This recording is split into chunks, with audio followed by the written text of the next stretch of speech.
I'm so glad you're here with us. I will say, I hope this series has been helpful for you. A couple of thoughts that I want to reiterate. First of all, this conversation was never about trying to persuade you to start praying or persuade you to stop praying.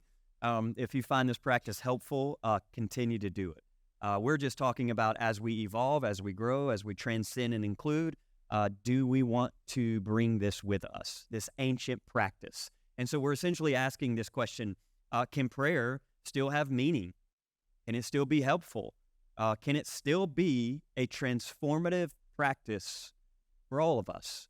And we have done our best to kind of show you ways to practice perhaps what we might call prayer. We even expanded our understanding of prayer, that it isn't just bowing our head and closing our eyes, but we expanded it and showed you that maybe prayer can be like a practice of lament. Maybe you don't even realize you're praying, but like a practice of lament when you're riding down the road and you're listening to whatever song it is you're listening to and you're giving expression to whatever is in your heart. Yeah, that's lament. That's a practice. It's actually in the Psalms. It's a form of praying. We talked about prayer as energy and vibration. So Paul uses that phrase, sending grace and peace to you. You've heard that phrase? What is that? Like you're actually able. Can you feel prayers? I think so. Yeah. I think you can. When you wish someone well, I think people can feel that. Just this week, I texted Jeff. If you remember in that series, Jeff was having a surgery, and I texted Jeff, and I was like, "How we doing?" And they're like, "They're doing great." And I'm like, "Wonderful." And I was really like, holding you close to my heart, sending love, sending grace, sending peace, sending strength and joy your way. And they're like, "We can feel it." And I'm like, "There it is." All right. So that was like one way. And then Kent Dobson was here, and Kent spoke a little bit about prayer as a practice of listening. So maybe it's less us talking to God and more us like just listening to the cosmos, the universe, listening to ourselves, our own internal guide, our nudges. I don't think we do enough of that, to be honest with you. I think we're all so concerned about listening to the voice of God. It's so funny to me sometimes, like, listen to the voice of God. I don't know. That seems like a giant leap in spirituality. What if we just started listening to ourselves? I don't even think we do a good job at that, right? What if we just got still? What if we practiced some solitude, a little bit of silence? And we're like, hey, what's happening within me? Are there nudges? Because maybe that's the way the universe works. You ever like listen to the nudge within you? Like it's a really fascinating thing. Never ceases to amaze me when I'll feel a nudge. And by nudge, I don't mean like a baby's in me, just like kick, like, I mean like a nudge, like for an example, this week I was out for a run and Jeff came to my mind. Now I could look at that and be like, oh, I'm not trying to super spiritualize him. He just came to my mind. Some of you came to my mind this week. There's another person here that came to my mind. I picked up my phone. Katie's really good at this, but I tried to be sensitive to it. Maybe there's a reason this individual has come to my mind. And so I sent one of them a text. Turns out that person lost their job. Literally texted him, was like, your timing is impeccable. And I'm like, it's not my timing. Do you know what I'm talking about? Like, that's how the universe works. You ever received a call or a letter or something from someone and they have no idea how timely that is? Yeah, that's what I'm talking about. All right. So what if we start to listen to ourselves? And then today I want to talk about another little aspect here of praying, because last week we talked about prayer as like a practice of grounding, and I told you a little bit about grounding, and some of you got a little spooked by the hippiness of all that, all right? But I want you to know, remember, you can call it grounding, some people call it earthing, whatever you want to call it. The idea behind it, don't get hung up in it, like, do I have to take my shoe? You don't. I understand that freaks people out, but you're good, all right? The idea is, what if you just carved a space out and you plugged your body back up into the energy, all right, to source? That's the idea. And so we started looking at the Lord's Prayer because that's how Jesus had a practice. Every day he would get up, apparently, often in the scripture it says, and he got up early in the morning and he went away. Solitude, silence. And apparently Jesus kind of has that kind of as a ritual because you see it over and over in the text. And then some of the disciples were with me, like, teach us to pray.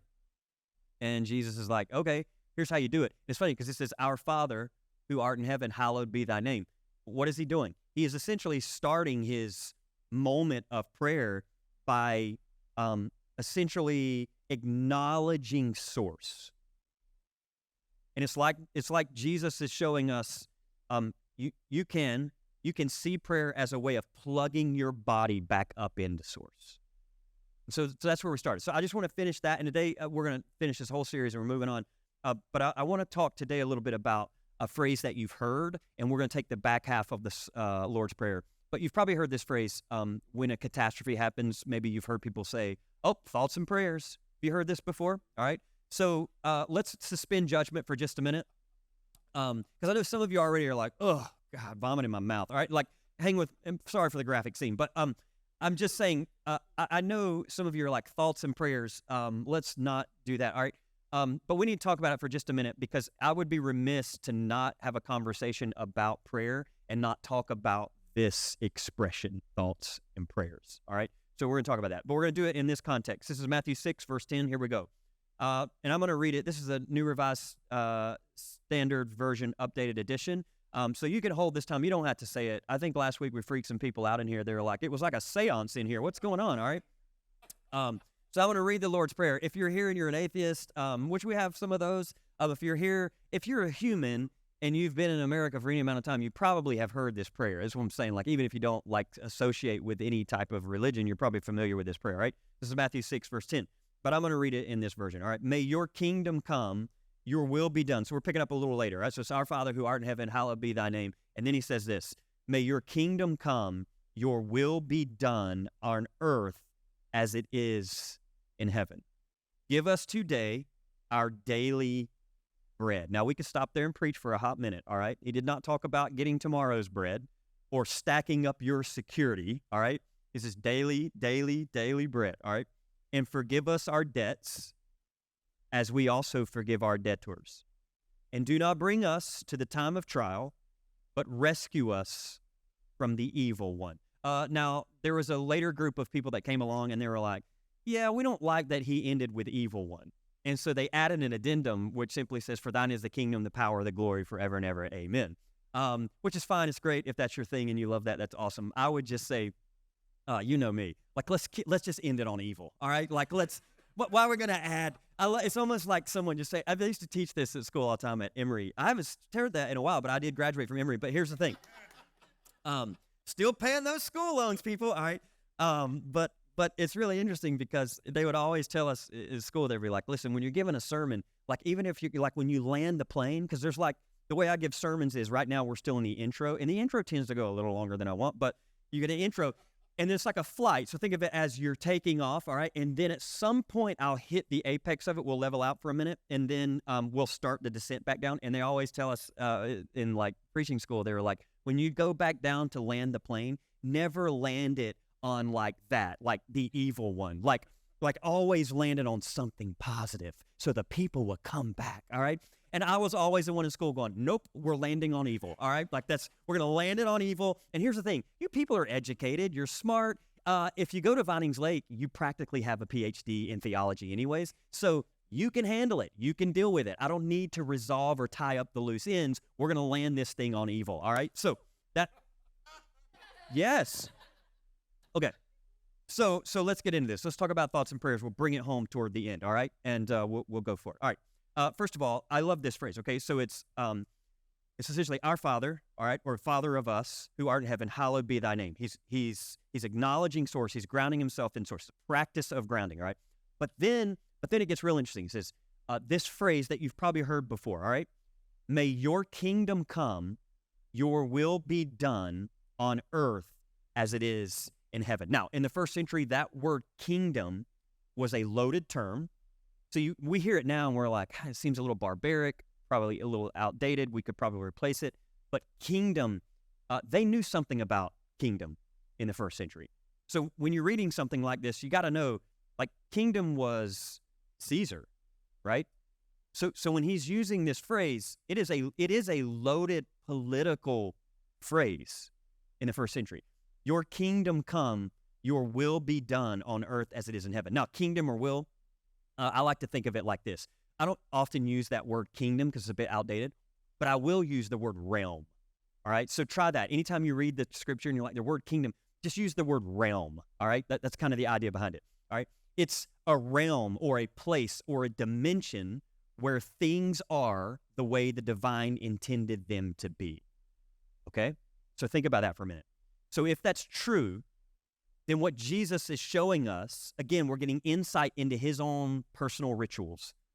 What perhaps Jesus is showing us is that he asks, like a petition, he desires that earth and heaven, where things are as they should be, a realm, a place, a dimension where things are as they, that earth and that dimension would become one. Now, that's a decent prayer. So if you're here, you're like, I don't really pray, I don't have anything to pray about. Maybe you wouldn't even call it prayer. But I will tell you, when I see a catastrophe happen, I often have this innate impulse within me that's like, God, I long for it not to be this way. Does anybody else, do you find that interesting? That is very telling that we're all made up this way. That when something happens in our lives, we just know when it's not right. And I can't explain that to you because I didn't have to take a course on ethics to know murder is wrong, right?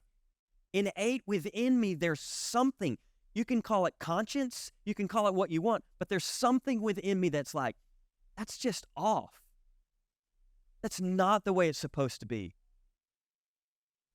This is the cry. It's almost as if Jesus is like, hey, it's okay, let's acknowledge that. And then maybe we're praying more than we ever realize. This is what I love about it. I think I'm probably a more praying person than I'll ever realize. Because I often throughout the day, I'm like, God, I long for heaven and earth to become one. And I don't have time to go into the theology of it, but, well, maybe I do. Okay, so we might as well get off script, all right? I was going to give the shortest sermon of my life today and surprise everybody. It's not going to happen, all right? I actually believe heaven and earth are becoming one. I do. This is a little theological, I wouldn't call it rant, and call it whatever. There are no tangents, so here we go, all right?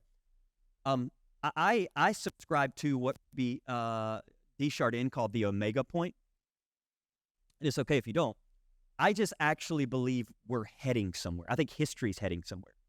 And I think this is why, when you hear me talk a lot about consciousness, I think this is why I love consciousness and I talk a lot about it, is because I think it has something to do with consciousness. And the more we grow as a human species, the more we evolve, I think what's beginning to happen is heaven and earth are becoming more and more integrated together until maybe we do all actually hit an omega point where society is actually operating in a way that it was intended to operate, all right? Now that's like what maybe these writers call the restoration and renewal of all things, all right? I think maybe we're heading there, right? Now, the question is, if Jesus is praying heaven and earth become one, and this is the prayer, right? Your kingdom come, your will be done. Okay, here's an example. How many lives can we lose in Gaza, in Israel? How many lives can we lose? All right.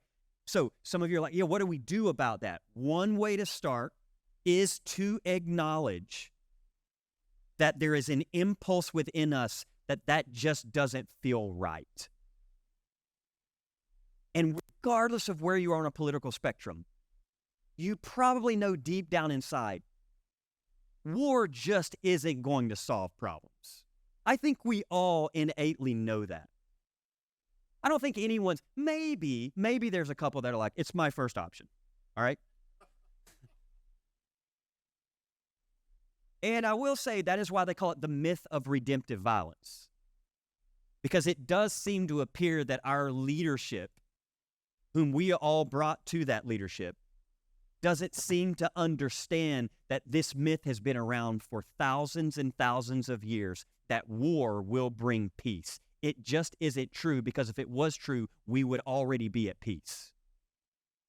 But yet we keep going back to the same old myth that Caesar perpetuated years ago. And we can't seem to break the cycle.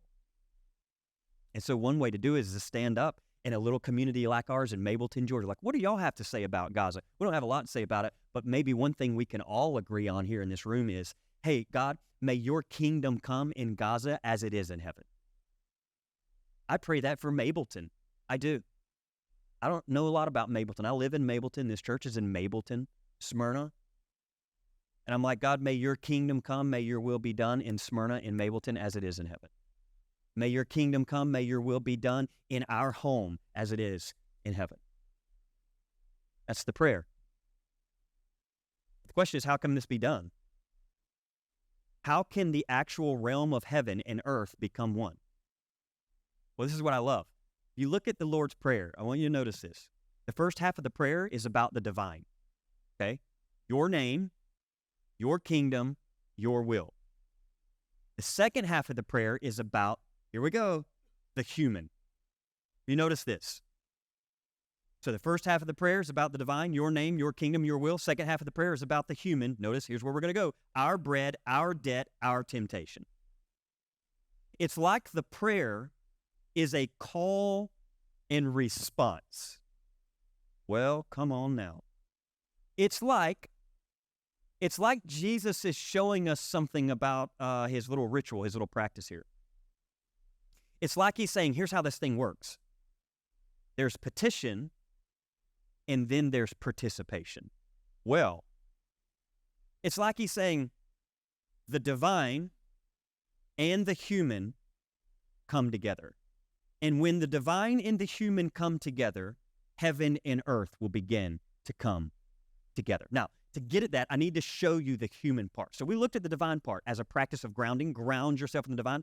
Now we need to look at the human part for just a minute. Now, to get at the human part, 3 very fast things, all right? Bread, debt, temptation. Those are the 3 things he goes for, all right? Well, let's talk about it for just a minute. First, bread, all right? Now, when Jesus utters this phrase, give us today our daily bread, it is loaded in all kinds of ways. I think it's a callback to the Exodus, where the people go through the Red Sea. God liberates them. He hears the cry. And then they get out there and they find themselves hungry. And they cry out for God to provide. They bicker and groan to their leader Moses, going, you brought us out here to die.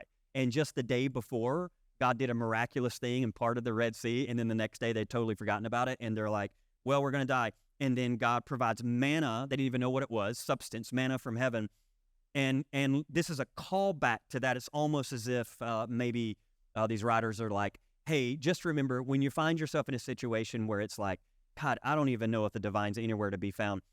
I want you, maybe prayer for you could just be a moment of reflecting on how far you've actually come in your life. Maybe you don't just bow your head and close your eyes and like, our Father who art in heaven. Maybe for you just pause sometime during the day and be like, this is a good practice. Look how far we've come. That's a good practice. I think we're too hard on ourselves because we think we should be further along than we are. I get that way. Sometimes I think, man, I have become a spiritual person. I mean, my God, I might could go to a monastery. I think I've become one of them. Put a robe on me. Put a robe on me. I think I've arrived. Whatever it is all the gurus were talking about, I think I have become one. And inevitably I'll encounter someone. And very fast I'm like, I haven't grown at all. I have not grown at all. I'm still the same old Cody from years ago. Haven't learned a thing. All right? Yeah. It's kind of the idea behind this. And the point is like, there's a thing here where it's like, Jesus is kind of, God, give us today our daily bread, and it's this callback to Exodus. And it's like these folks in Exodus are just when they think, God, we've arrived, we're the people. It's like all of a sudden they just totally forget of how far God's brought them. Just pause for a minute. Think about how far you've come. Honestly, give yourself credit. Applaud to you. Applaud to you. First of all, applaud to you that you're still alive. 2024, congratulations. 2024, you're still alive. All right? We've done pretty well. Now, I know some of you in here, that's a sad thing because some of your people aren't with you anymore. You're like, I know. But here we are. Here we are. For whatever reason, we're all still here. All right, applaud to you. And applaud to you that you got up today I know I say this all the time. I hear it, but I do it for myself. I'm applauding myself. Cody, you did great today. All right. Look how far you've come. Look how far we've come as a community. I wish I could take all of you. I wish we could get in Doc's time machine and go all the way back to the early days of Vinings Lake. I wish I could, and look how far we've come. That's why I keep going. That's why it brings a smile to my face on Sundays. Like, look how far we've come. Kate and I go to lunch after. Look how far we've come. Our little collective. We did it. Guys, we did it. We made the Washington Post. We should have stopped our gathering right after that. Vinings Lake should have ended the next Sunday like, we did it. The one thing we wanted to do was make the Washington Post. We're done. It's been fantastic, right? Like, that kind of would have been epic, all right? But look at us. Look how far you've come. You've come a long ways, all right? It's almost as if Jesus is like, just reflect on that a minute, all right? But then there's a sense of urgency here.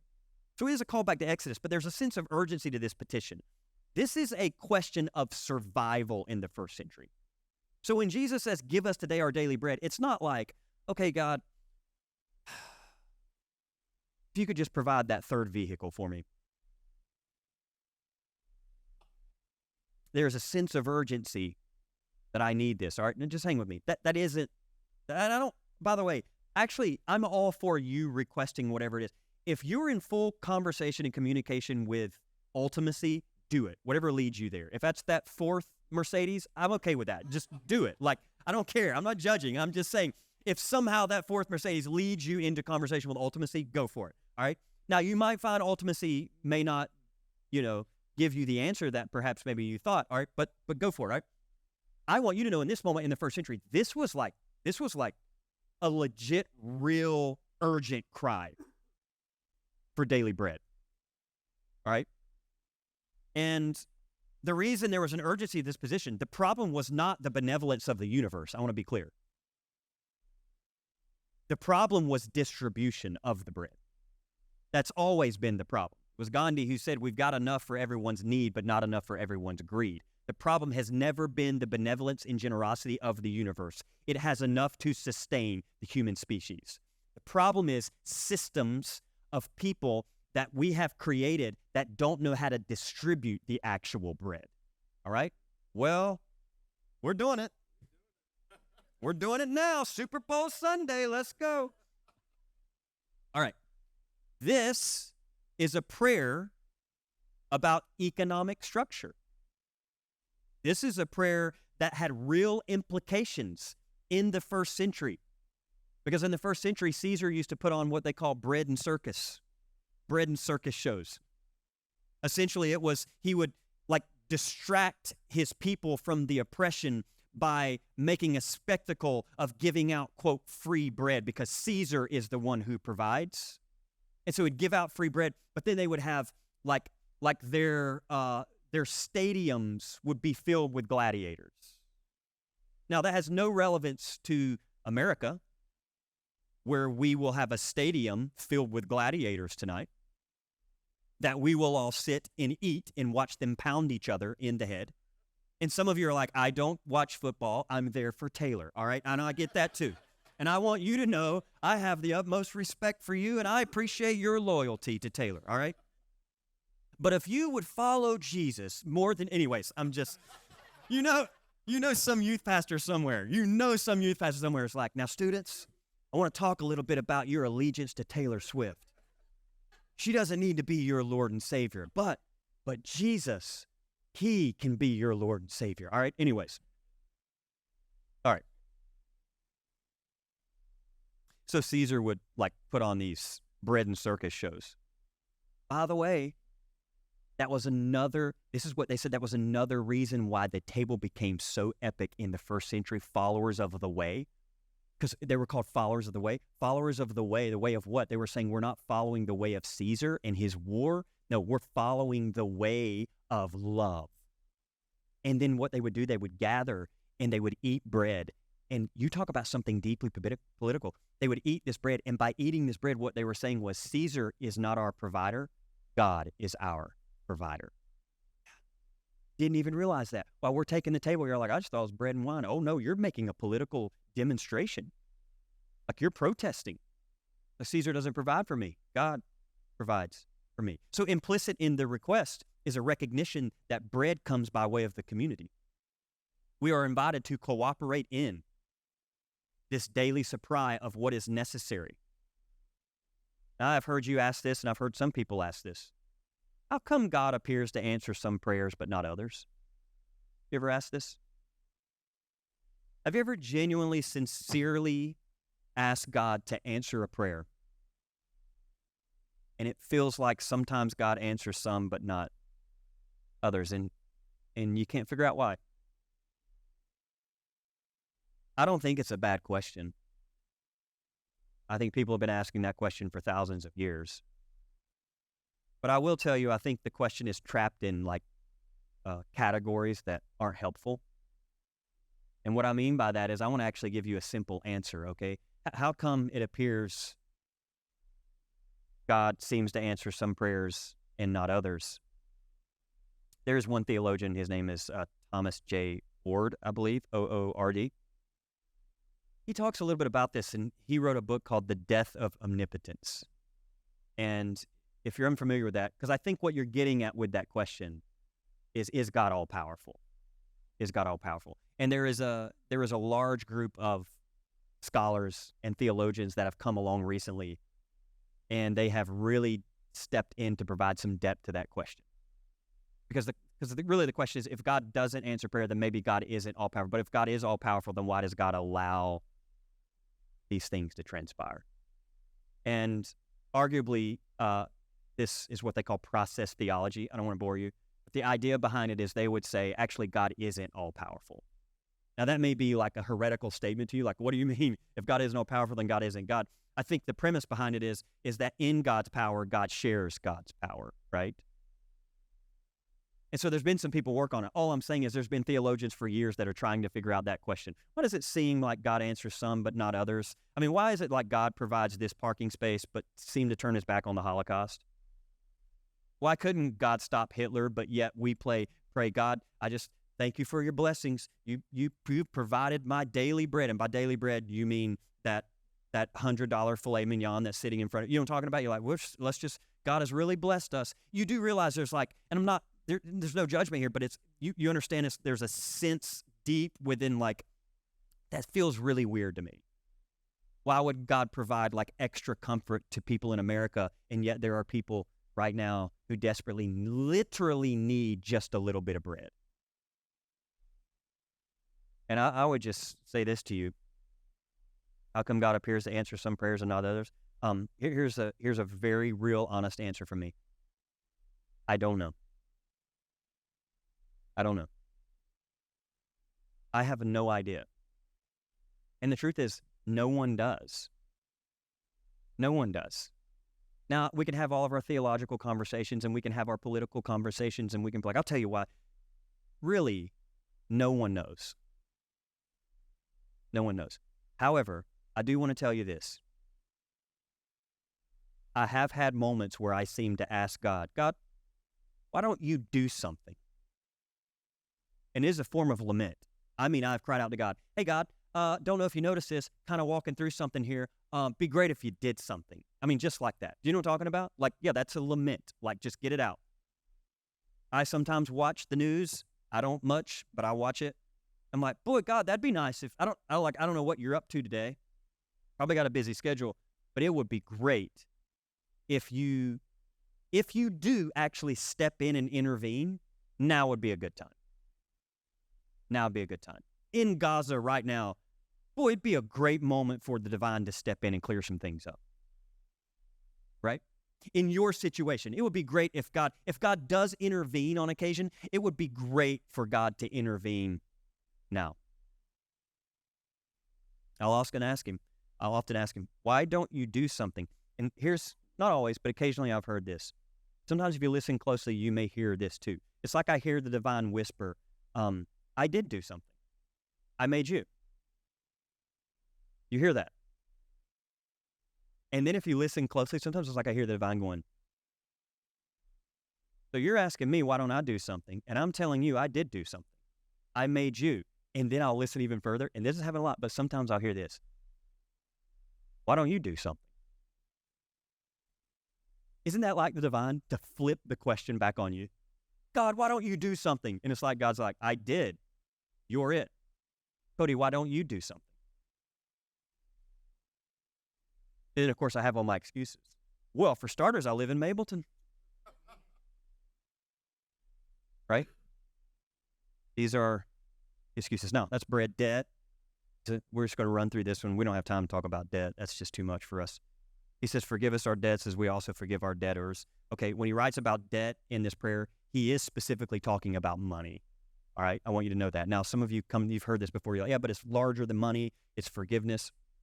It's true. We can get to that, but I want you to know in its original context, this is specifically about debt. And you know this, I've told you this before, but it's estimated there was a 90% tax rate in the first century. There were demands from tithes to taxes to Roman tribute, and there were an endless variety of tolls and famines and unreliable rainfall and population growth, and all that is happening. And what would happen is, like those on the underside of the system would begin to build up debt and become slaves to those who were the lenders. I know we know nothing about that today, but in ancient Judaism, they had a thing that they called the year of Jubilee. You ever heard of this before? If you're not familiar with it, you can go to the book of Deuteronomy, chapter 15, and it will tell you, every 7th year you shall grant a remission of debts. I love this. This is like one Bible verse that I think we can all get on board with, all right? Every 7th year you shall grant a remission of debts, and this is the manner of the remission. Every creditor shall remit the claim that is held against a neighbor, not exacting it. Cancel all the loans made to everyone. Set them free. So I'm just throwing this out here. You can say what you want, and I'm not here. I have no political agenda. I don't care. I pay my own student loans. All right. Just hear me. I just want you to hear me. I do find it ironic. Thank you, Alanis Morissette. I do find it ironic that we have a group of leaders that are so adamant about claiming to be a Christian nation. I've never met people that wanted to hang on to that label so bad. It occurred to me the other day, the reason that you need to hang on to that label as a nation is because the ultimate deception is that the way of Antichrist be hidden in a religion with the name of Christ. That's the ultimate deception, all right? But it occurred to me, how interesting. It's like we want to claim this God, but yet it seems we're not much interested in the way that this God operates. The idea is like, that's in the Bible. Like, I don't ever use this phrase. You're going to be like, is it biblical? Well, that is. It's in there, however you define it, the year of Jubilee. So imagine, like, setting people free. You want to talk about something unbelievable. Imagine if you set our population free. That's a prayer here. But then I love this. Forgive us our debts, as we also forgive our debtors. Let the debts go. The idea is forgive everybody of everything. That's a phrase someone handed me years ago. I have held on to that, and I like it. I think forgiveness is great until I actually have something that I need to forgive. I love forgiveness. Sounds so great. I'm all for forgiveness, and it's a great thing. But when it gets personal for me, that's when I don't like it. And so the premise behind this is like this phrase I love: forgive everybody of everything. Well, imagine if you lived your life that way. Forgive everybody of everything. Yeah. Now, you're like, is it more than debt? It is, and there's a whole conversation to have about debt, but here's what I will say. Let's expand our notion of forgiveness for a minute. Here's the question. Are any of you carrying around, nursing, feeding bitterness about past debts, wounds, offhanded comments, or hurts? Here's a better question. Do you need to forgive someone this morning? How long are you going to hang on to what that person did to you? Like when is enough time for you? How long are you going to continue to let that consume your energies and exhaust you? I'm not even talking. You're like, but I don't want to acknowledge that maybe that person's right because they're wrong. We've got a whole conversation to have about forgiveness. We'll get into it, I think, at some point this year. I've got it down on the schedule, but I want you to know forgiveness is not reconciliation, and forgiveness is not condoning someone. All right? When I talk about forgiveness, I'm talking more about you than I am them. They've already done enough hurt to you. Why would you ever let them continue to hurt you? And just carrying it around. What if you could be set free? What if you could be set free from that wound, that hurt, right? Okay. Bread, debt, temptation. We good so far? I'm liking this. This is great. This is super bullish. I like it. Do not bring us to a time of trial, but rescue us from the evil one. All right, here it is. This is always a weird one because people always, they're like, everyone knows the rest, but then when you get to the one, do not bring us to a time of trial, but rescue us from the evil one. And that's how he ends it, the evil one. So remember, we're about to hit the apex, coming back down. All right, evil. This is the one that most people, even in the prayer, are like, I don't really know. I'm not sure I know what that means. I don't know.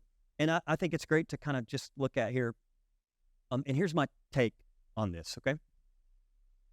This petition, right at the very end here, I think it's a petition or a prayer against despair.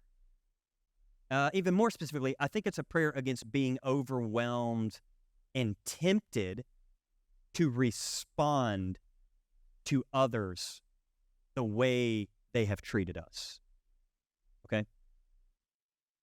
When you find yourself stressing over war, the news, economic injustice, wrongdoing, blatant hypocrisy, wounds, hurts, etc., there will be, this is from my experience, there will be a temptation to lash out in the same way you've been hurt, but with a little more emphasis. Do you know what I'm talking about? There will be a temptation to lash out by giving a cold shoulder. Do I know something about that? I can be the most passive-aggressive human on the planet. And I mean cold. I'm not bragging here. All right? Katie's like, not a good look. Not a good look. Can I just say that out loud? We're in a safe space here. I can somehow pose as the most spiritual human on the planet because I'm a pastor, like, well, and you've heard this phrase, God bless you. You know what I'm talking about? Like,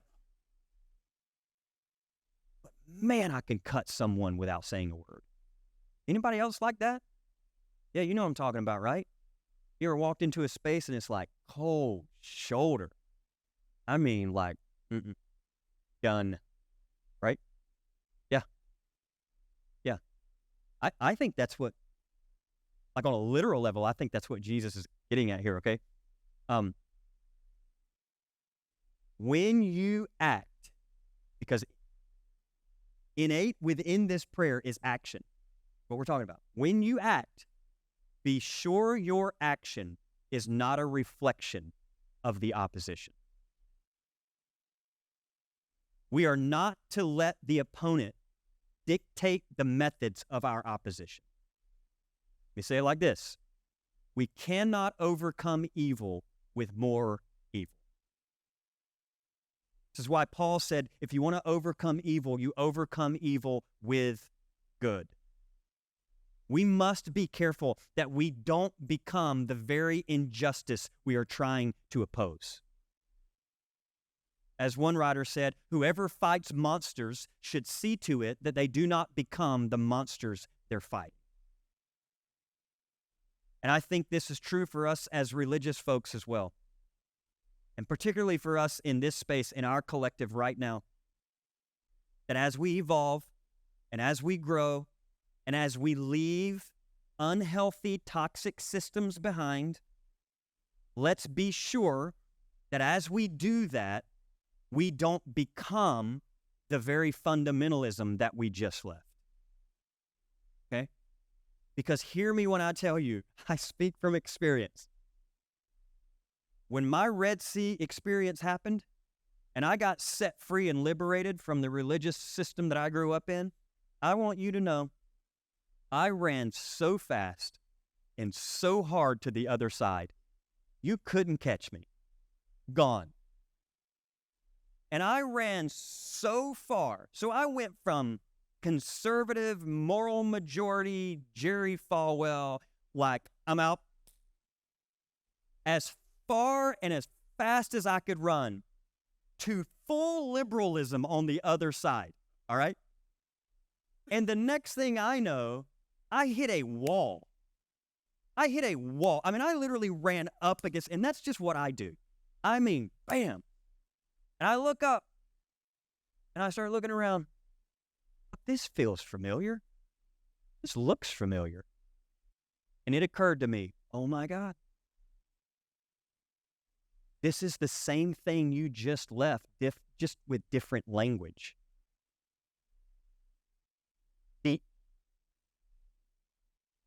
It's like the depth of it was the same,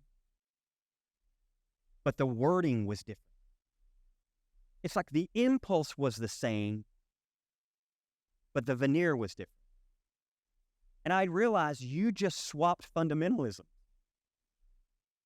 That's all you did. You made a swap. You're like, I'll take that one. That one's no good. And I'll take this one. Yeah. I just, like, real talk, I think Jesus is just like, hey, let's just be careful. And this is why you'll always hear me talk about this. A posture, a disposition of humility. A disposition of curiosity and wonder. When I give you these ideas, it's not that I'm like, guys, this is just the way it is. No, I carry a phrase that I keep saying over and over and over again because I think this is what separates fundamentalism from who I want to be in the world. And you've heard us talk about it a lot around here, but it's a mantra in my mind, in our family, in our house, and it's this phrase, I might be wrong. I might be wrong. And honestly, it would do our society a lot of good if we could swallow that pill. Can we do that? Because we are all so certain our perspectives, our worldviews, the way we see things are the way everyone should see things.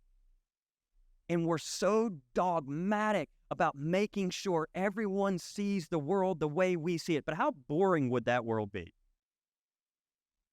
When the truth is, if we're going to overcome the fundamentalism that we see on both sides, it's going to happen when we demonstrate a different disposition. It's not that we're not certain on things, it's that we hold it so loose and with such humility that maybe we can begin to see, oh, there's a lot of pain over there. And there's a lot of pain over there. And I also want you to know, I understand why there's fundamentalism there, and I understand why there's fundamentalism here, because it's just at this very essence, I am convinced it's an act of protection. These people don't want to be hurt again, and these people don't want to be hurt again. And what if we came in and we found a different path that didn't go left or right? I wrote this recently, and I want you to hang on with me, and then we're landing. I don't know if you know this word. We're in descent. We're in descent. Did you notice? I'm letting you in on the inside. We're in descent. All right, put your seatbelts on. We're about to land this thing. All right. Now, check this out. All right. I wrote this. I like it. I wrote it and I like it. All right. My spiritual evolution has gone from far right, far left, and then I went through a phase where it went to the center. And that was for a moment there, I was like, I did it. I arrived. I'm at the center. Until I met someone who's like, no, centrism is actually just an excuse for you to not to do anything or take a side. I was like, it's a fair critique. I was like, part of my problem is I can actually see and understand why everyone believes what they believe. I do. I don't know why. Katie gets aggravated about it. She's like, what are you doing? I'm like, do you not see the hurt and pain? Like, do you not see how they came to this conclusion? What if we, this election year, what if we sat across from people and were like, tell me, how did you arrive at such a bizarre idea? You'd probably leave the word bizarre out, but you get the point, right? That's going to go far. You bet. But what if we sat across with curiosity? I'm serious. What if you let love take over in that moment? Hold back, refrain. My God, we love to dunk on people, don't we? We love to dunk on people. I mean, that phrase, this is why, because people just take photos of quotes. Quotes are the new dunks. It's like, oh, you believe that? Dr. King said, boom, right? Like Jesus said, that's the ultimate one, right? Well, the Bible says, just dunking on people all day. I'm just saying, I don't know how much that's going to change. Speak your truth. But what if what if we practice like a deep listen just for a moment, and we held back our like we're so adamant about, but just hold back. What if you just didn't talk for a minute? What if you listen and you just held back and then you listen? And then just find out, honestly, what if we all started sitting with our parents and stuff and we're like, how did you arrive at this place? Listen to the hurt, listen to the pain, listen to how they look for it. It's in there. Listen to how they arrived at where they arrived. Okay? So this is the drive here. All right. Now, here's what I want to say about all of this. Bread, debt, temptation. First half of the prayer, God. Second half of the prayer, us. Now, back to thoughts and prayers. Okay? The engine of the Lord's Prayer is participation. Prayer and action are not mutually exclusive. Prayer is not a substitute for responsibility. Prayer is the invitation into responsibility. Amen might be the end of the conversation, but I want to assure you it is also the beginning of our participation. If it matters enough to pray about it, then it matters enough for us to do something about it. So, if you're like me, you've probably heard this phrase, thoughts and prayers. Thoughts and prayers.